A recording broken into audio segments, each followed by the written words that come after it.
The past few months, I've been taking the Fleece to Garment class at Windrush Farm Fiber School, a working sheep farm in Petaluma, California. Here's a look into the process of turning a raw fleece into a sweater.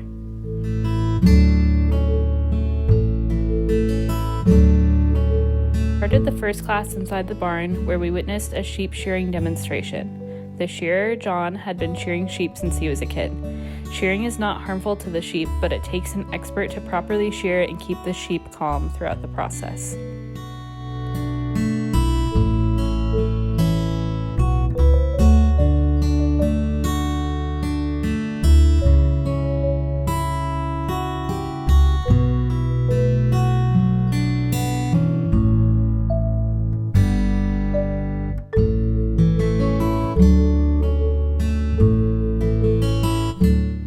From here, we got to select our fleece straight off the sheep's back.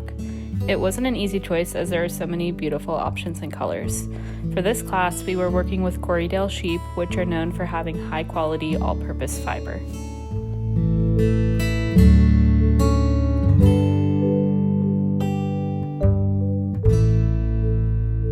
I ended up choosing one of the darkest fleeces, this rich dark brown with naturally highlighted tips. It weighed about 8 pounds from the start. Our class was taught by Marlie and Mimi, who were experts in sheep, spinning, fiber arts, and life. Here, Marlie shared a variety of her samples and experiments, showing how different techniques with the same fiber can yield a variety of results.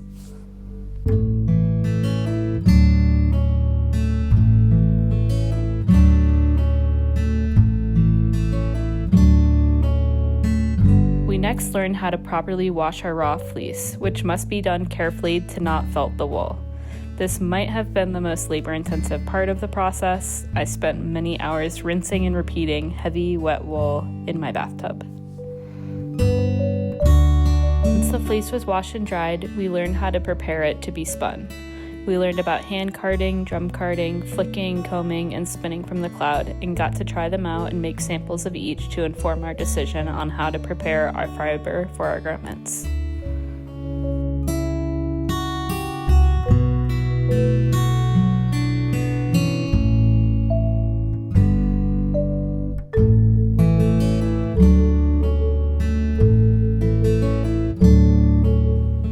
I decided to fluff mine out by hand, then brush it out through the drum carder.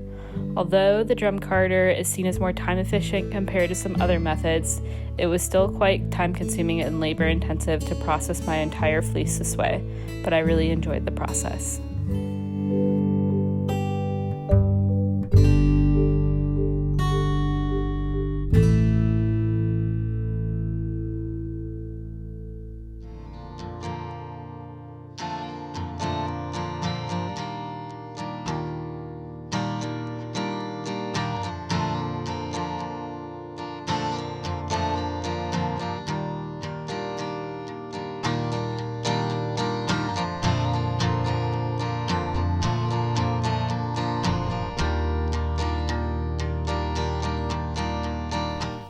Finally, it was time to start spinning.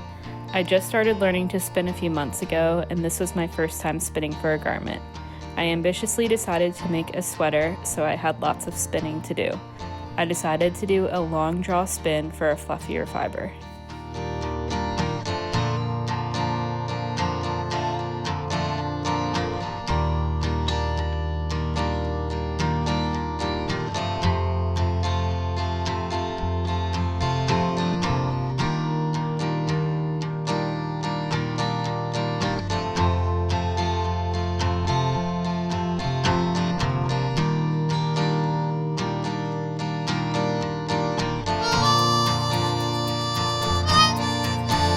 Here's a look into the process of plying the yarn together. I took 2 singles and spun them together in the opposite direction to make my final yarn stronger and more balanced.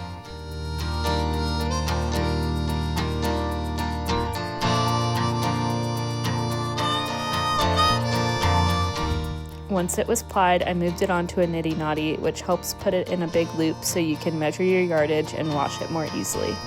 I'm counting here as each loop is around 2 yards, so I know how much yarn I've made. Washing your yarn at this stage helps it relax and fluff up before you start knitting.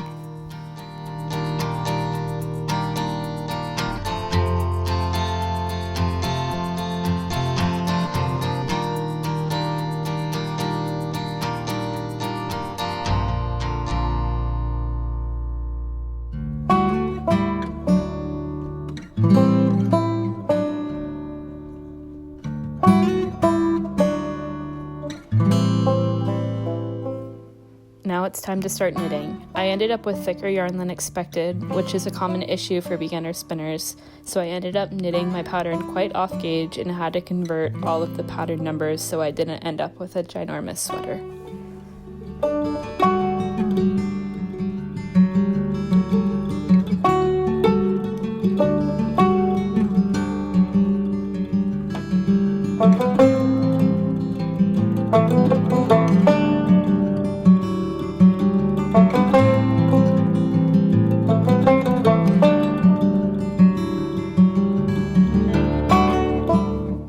Through the spinning and knitting process, we all met up at the farm for a few check-ins and to work together to problem solve any issues.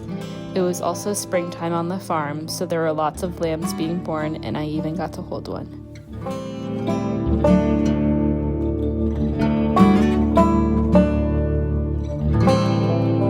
After many months and countless hours of work, my sweater was finally complete.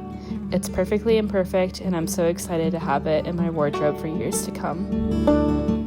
We celebrated with a final potluck and fashion show on the farm to show off our finished garments with our friends and family.